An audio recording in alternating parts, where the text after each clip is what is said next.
world. And by the term pre-Columbian, I mean the Americas before the arrival of Columbus, who of course was an Italian navigator working for the Spanish, so the pre-Hispanic world. We're going to start with Mesoamerica, and then we'll move into the Andean realm, and both of these terms need an explanation. I'll do Andean when we do the second lecture. Mesoamerica is the term which defines the area which you see on the screen in front of you. It's basically the northern part of Central America and Mexico, the southern part of Mexico to be specific. This is a term for that basically defines the very populated large urban centers. I hesitate to use the word city because city brings in a lot of baggage, but these urban centers, these huge population centers where most of the Aboriginal or pre-Columbian people lived before the arrival of the Spanish.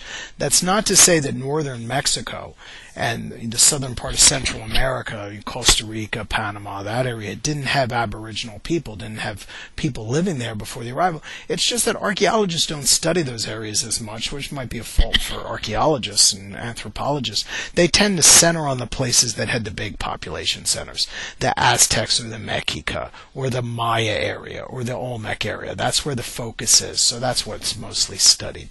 All right, be that as it may, of course there's a built-in critique there, but that's the way that it works so far.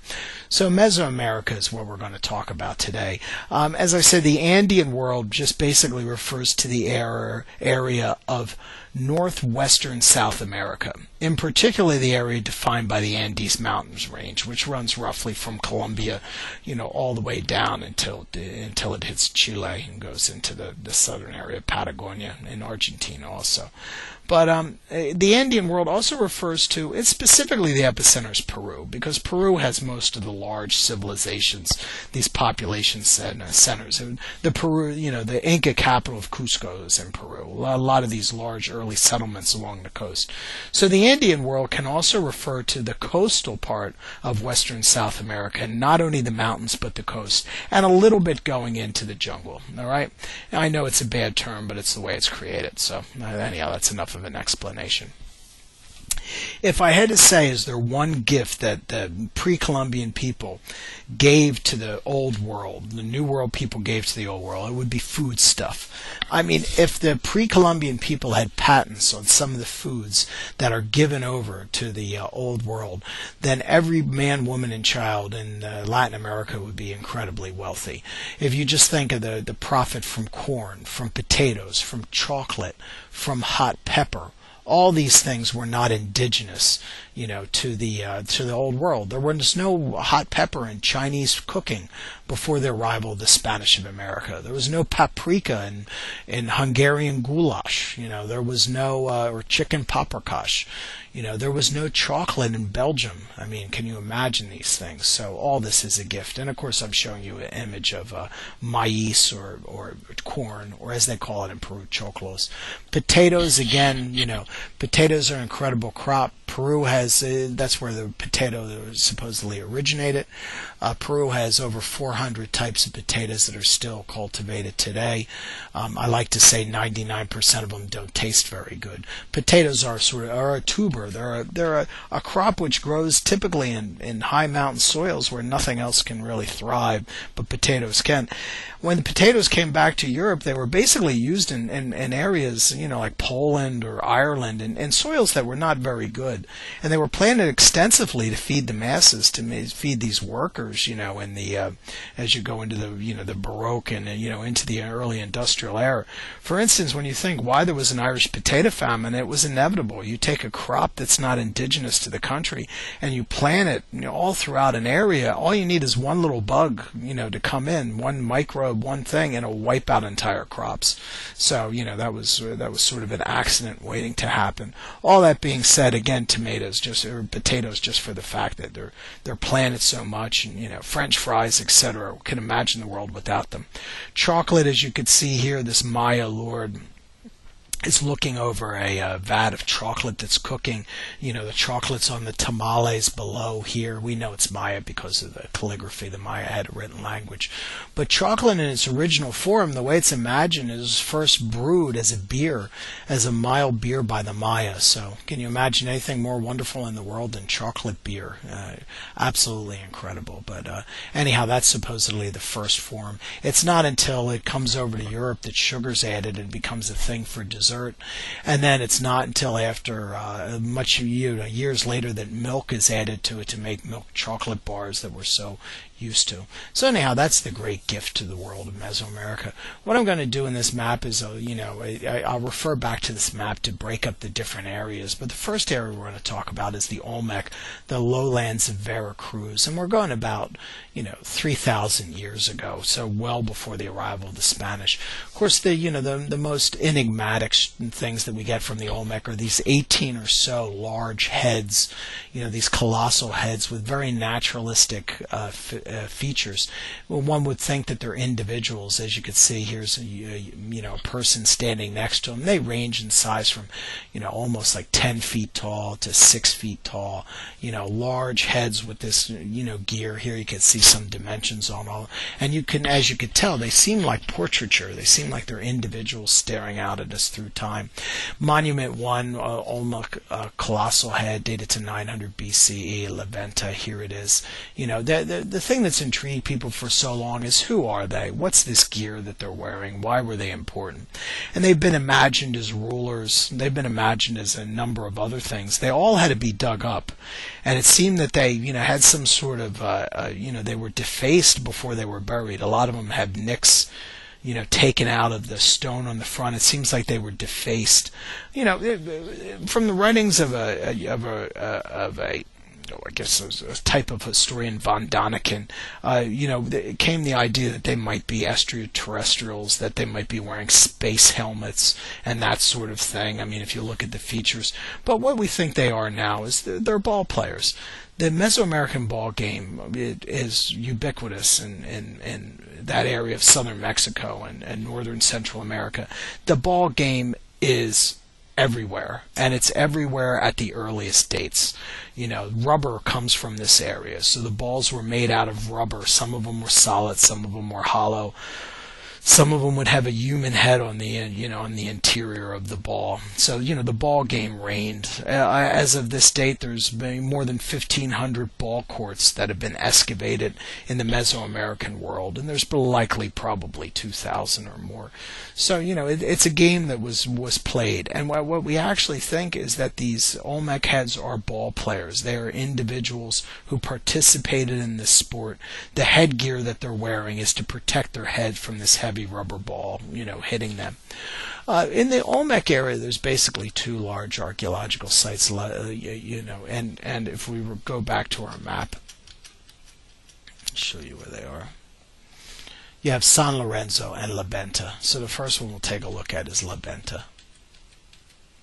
Okay, here you can see this is the map going into the archaeological site. These sites are not as visited as much as they should. This is the area of Pemex where the oil companies are, and it's not really a great tourist area to see. So if you look at this area, as I said, Pemex is the company that's in this area, and it would almost be like trying to build an archaeological park in the middle of a petroleum industrialized zone, so it doesn't work too well. But wouldn't know how much will there is in Mexico to really turn this into the kind of area it could be, because there's so much wealth coming out of the ground from the area.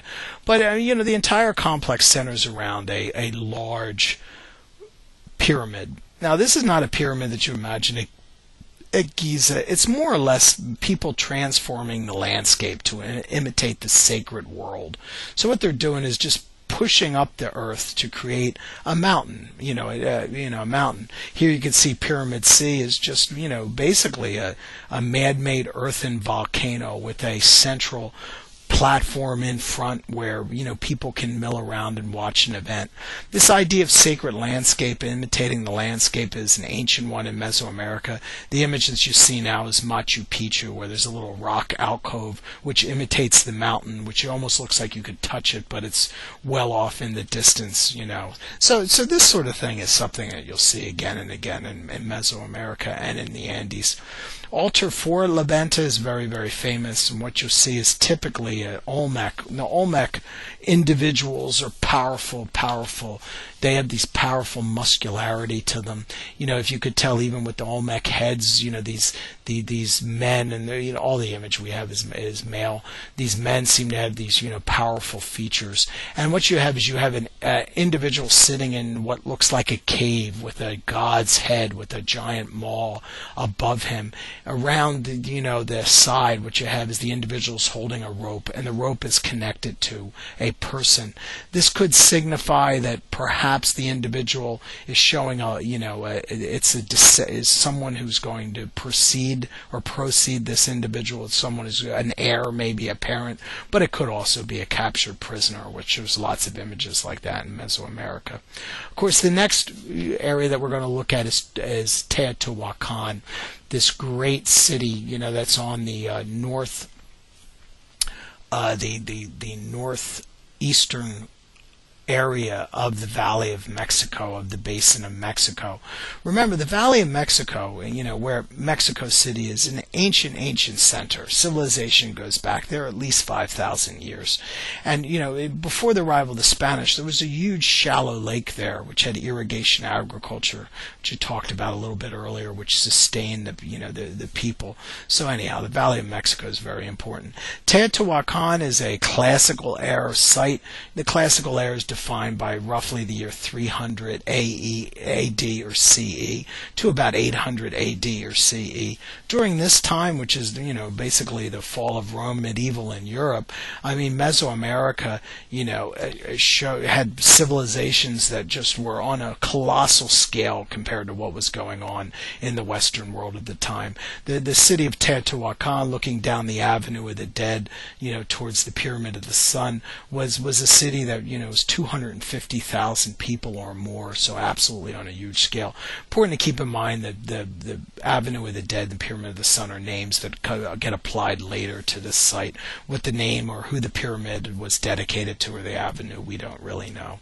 All right, and there's a beautiful photograph of this Pyramid of the Sun, which in mass alone compares very favorably on the same scale as the Great Pyramids in Egypt. So it's absolutely a huge settlement. A lot of the early work was done on this site by René Malon, an National Science Foundation project, laying out everything. What's interesting to point out is that the Pyramid of the Sun, the largest pyramid, is off kilter. It seems off to the side as a second thought. The Pyramid of the Moon, the smaller one, is on this long Avenue of the Dead. And if you look down here, the Avenue of the Dead leads to the ciudadelas, which are these compounds where the elites would live in this particular city. In particular, in one of the compounds, there's the Temple of the Feathered Serpent, Quetzalcoatl. Here's an image of the Quetzalcoatl, the feathered serpent. As you can see, the serpent sort of entwines around the building. Of course, this is a great legendary figure, which figures in the pantheon of Mesoamerica. This serpent combined, with feathers. The other image is Tlaloc. It's the rain god, who's typically shown as a goggle-eyed water monster. Think of a frog with fangs and with goggles over his eyes. That's what Tlaloc is. Both of these images in the Mesoamerican pantheon are relatively benign. They're creatures that seem to be, good creatures, if you can imagine a serpent as being on your side, which is difficult from a Western perspective. Notice the seashells, which again would refer to Tlaloc, and the rattles here that would be a reference to a snake, to the Quetzalcoatl.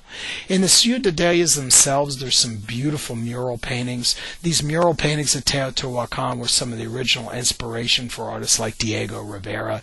This is the one that's called the Great Goddess, and this imagery is really amazing in the fact that it's so benign. It's just so sort of sustenance and wonderful. The colors are wonderful. You have these people milling about at the bottom, not fighting each other. They seem to be going about their daily lives of planting and playing and just living their lives. So, and there seems to be a register from the celestial world to the world of people. Notice here too, these are Teotihuacana warriors that are in a ritual of bloodletting. They've actually cut open their fingers to bleed into the ground to make a sacrifice for the goddess. You can see it pretty clearly here in another mural. Them cutting themselves with a large club which is lined with obsidian blades.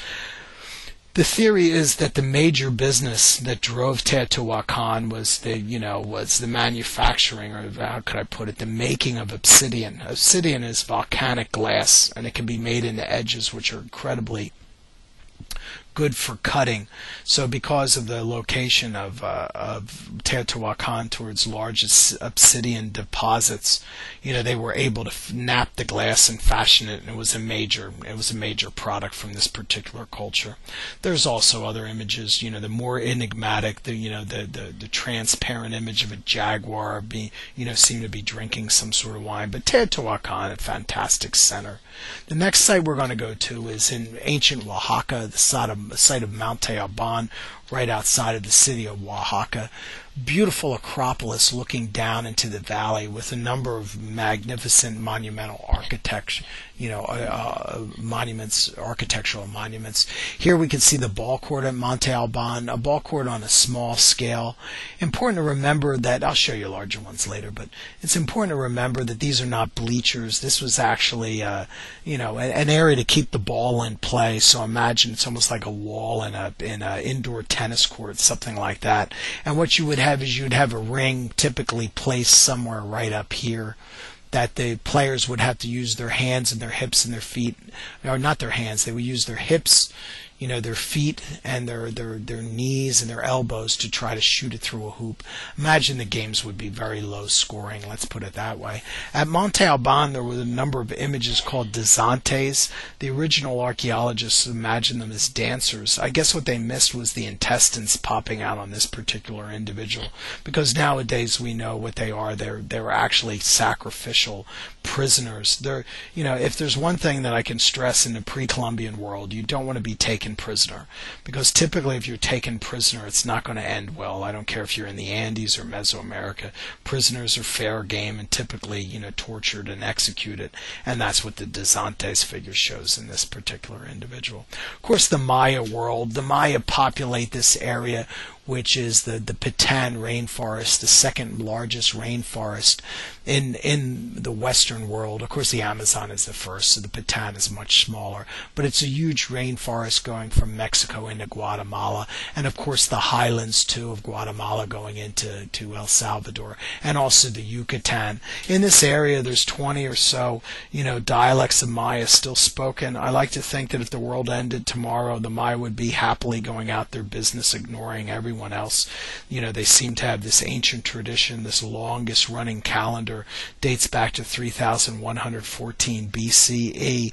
So, they have their ancient traditions. And by the way, the world, according to the Mayan calendar, ends in December 21st, 2012. But that's just the end of a cycle, so another cycle begins. So don't go out and take any big loans and think it's all going to end then. It's probably not. Let's put it that way.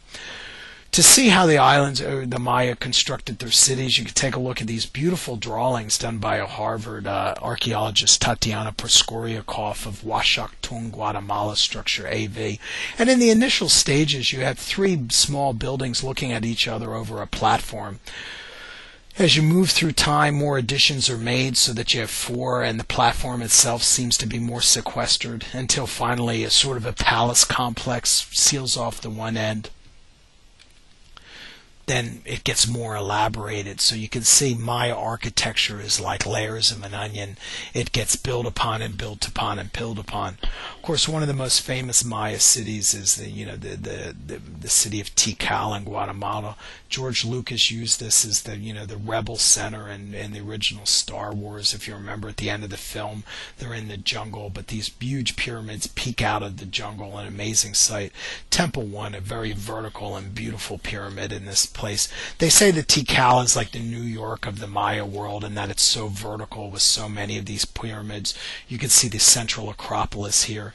Each one of the Maya cities, and I'm talking about Maya civilization during the classic era like Teotihuacan, important to point out Monte Alban, Teotihuacan, and the Maya city-states would all trade with each other. That's why it's called the classical era, from 300 AD or CE to 800 AD or CE. You're talking about this Mesoamerican realm, this area of trade and elites, allying with each other, et cetera, et cetera. So, in a very important time period. And actually, exchange and marriage and things like that. Palenque is an area, in the foothills of Chiapas, going into the Patan rainforest. It's not in the forest per se, but it's another one of these city-states. When each Maya city-state has its own unique signature. If you look at the palace complex with that pagoda-like tower, it makes Palenque just so easy to pick out, to understand. The Temple of Inscriptions at Palenque was actually a funeral pyramid. In the 1930s, they found a burial inside the pyramid itself, which was a spectacular burial of a Maya king that we now know his name was Tikal, because the linguists have deciphered the language. Here is his jade death mask. So fantastic spot. And then, I also want to talk about, some other, one other enigmatic site in the Maya world, Bonampak. As you can see, Bonampak is right here. What we just talked about was Tikal, this site, right over here. Bonampak is a very small scale. It's 3 rooms with these beautiful frescoes. As we know, frescoes are a very perishable medium. It's defended by the Lancodon. It's one of the Maya ethnic groups that live in and around the area and take care of the ruin itself. As I said, it's less spectacular than Palenque or Tikal. All the press has basically gone to the Temple of the Frescoes, these 3 small buildings, these 3 small rooms. As you can see, it's stuck out in the middle of the Patan rainforest. Here's the Temple of the Frescoes in this particular picture, over in the corner.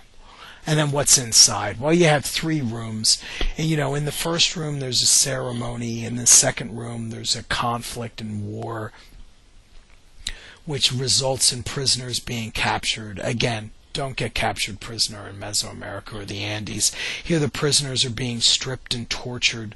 The one prisoner is looking at his hands as the blood's running out after his fingernails have been pulled out. This one has passed out from the pain. The other one's pleading for his life. But look at the beautiful way, the style of representation. The Maya are one of those people like the ancient Greeks. They could take even the most horrific images, or like Renaissance painters doing a crucifixion. They could take images of sacrifice and death and just make them look so beautiful.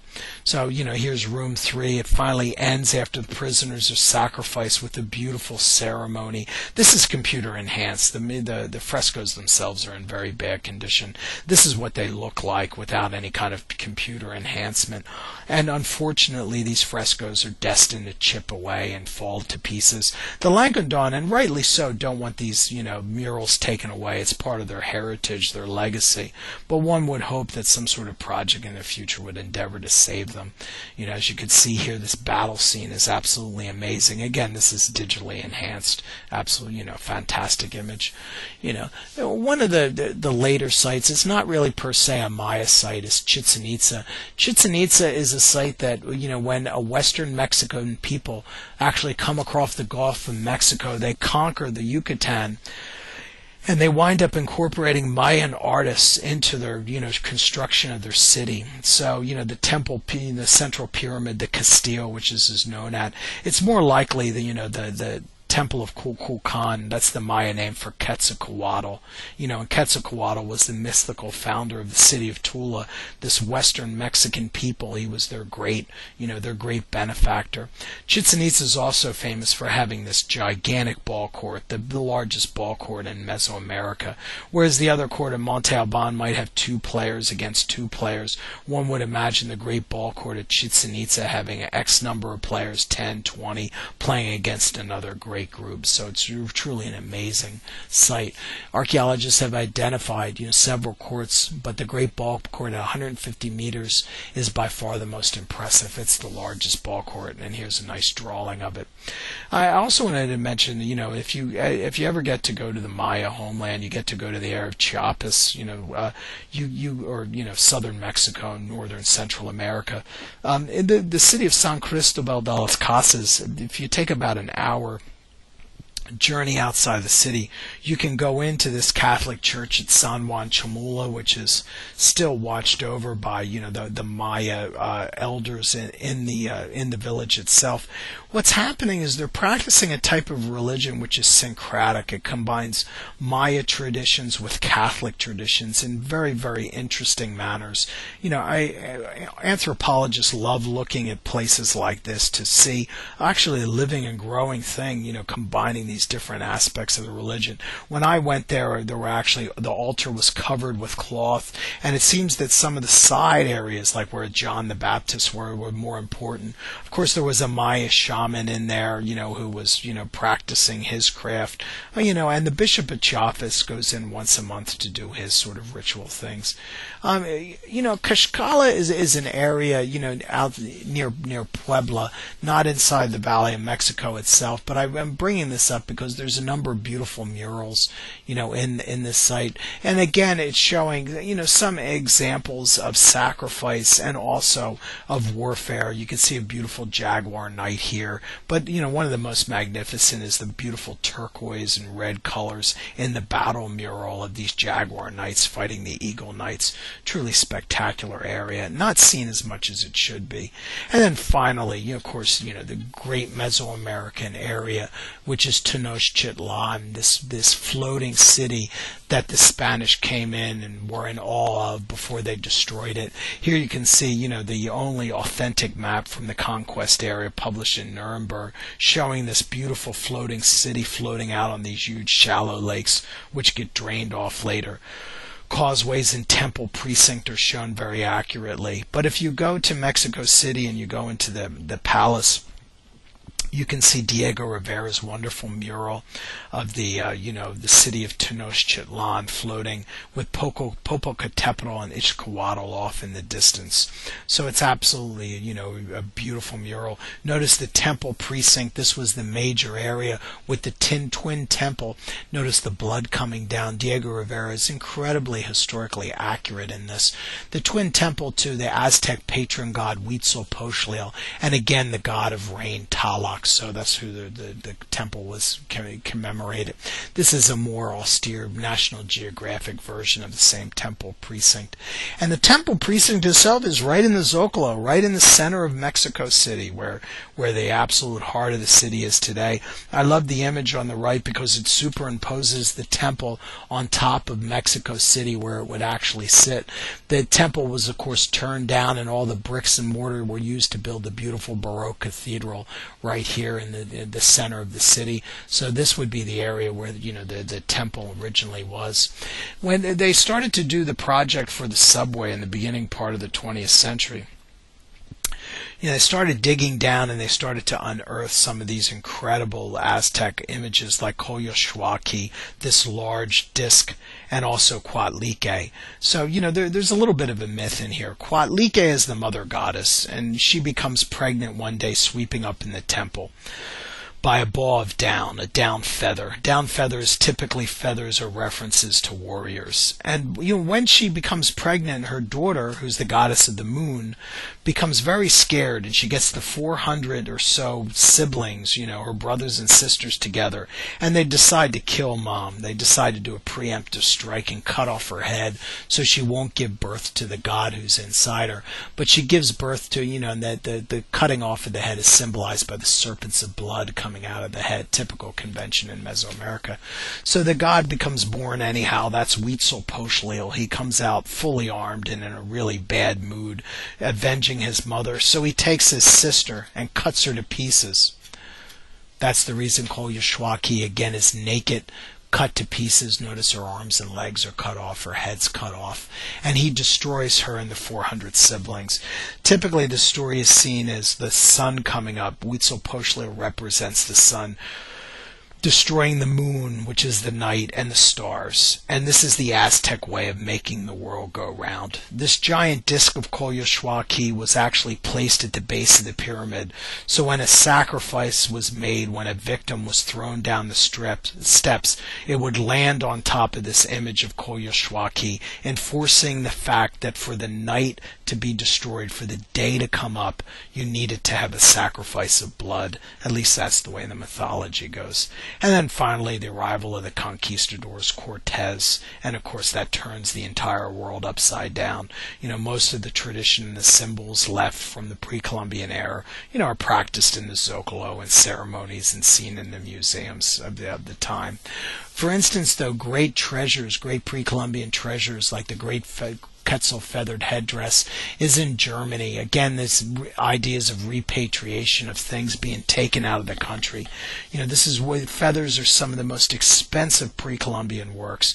If you take a look at this and you imagine it was prohibited to kill the Quetzal bird, the male Quetzal bird, to take its feathers. So you can only imagine what a labor it was to put together all these feathers into one particular headdress. Originally, it had 500 feathers taken from 250 birds, but several feathers were removed and worn by the Archduke of Bavaria, who used to pull a feather out and put it in his hat during a parade time. So, kind of a scandalous thing. And you can also remember the Mesoamerican world in some. For instance, you visit, Frida Kahlo's house in the Xochimilco section of Mexico City with a lot of her pre-Columbian, artwork, and also a giant, small pyramid in her backyard, where she used to live. But other than that, the world was turned upside down. All right, so our next lecture will be on the Andean world.